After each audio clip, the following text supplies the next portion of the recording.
I was working at the gas station, and all of a sudden these two bitches came in, and next thing I know, they're sucking my dick, 5 pages of that. That motherfucking S you hit, Right? it's some of my favorite shit, dude. Hey, man, I was walking down the street. I was on Euclid Avenue. I was just minding my business, And I know so many people Right? from Baltimore that Yeah. talk like that.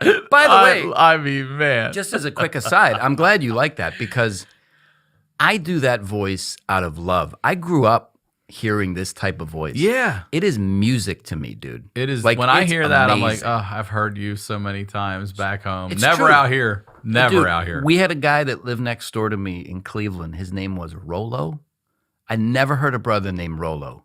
His friend would always pull up on a motorcycle, which was always weird because I never saw a brother on a motorcycle. And he'd be like, hey, Rolo, hey, yo, Rolo, hey, Rolo, hey. Like 5 minutes. Yeah. Hey, man. And then you'd hear, fuck you want, man? Hope you're sleeping, man. Goddamn. But I started hearing this voice, That the one, I think I may have told this years ago, but I was in a bus stop when I went to Cleveland State University, and I'd take the bus downtown every day to go to school for college. And I was sitting in the bus stop, middle of winter, cold as shit, man. I just want to get on the bus and go home, man. It's a miserable ride back up to Parma. And this black guy comes in with jaundiced yellow eyes, and he's got no teeth. And he rests. It's always teeth Right? missing. That's what whistles through there. Hey, man, what's up, man? And it's one of those glass enclosures. I don't know how you do it Hey, with man. teeth. That's the most impressive. You have teeth that you do. I love it. I fucking love it. It's a glass enclosure, those bus stops that are enclosed like that. And he puts one of his feet up against the back of the glass and starts banging it as hard as he can. So now the whole thing is shaking. And he looks at me and he goes, how's it feel to be in the last days of living? And I said, what do you mean? I said, what do you mean? And he says, what you want it to mean. And that's what I was dealing with. That's where that voice comes from. That voice is But fucking. I've never had an issue with that voice when I would do stand-up.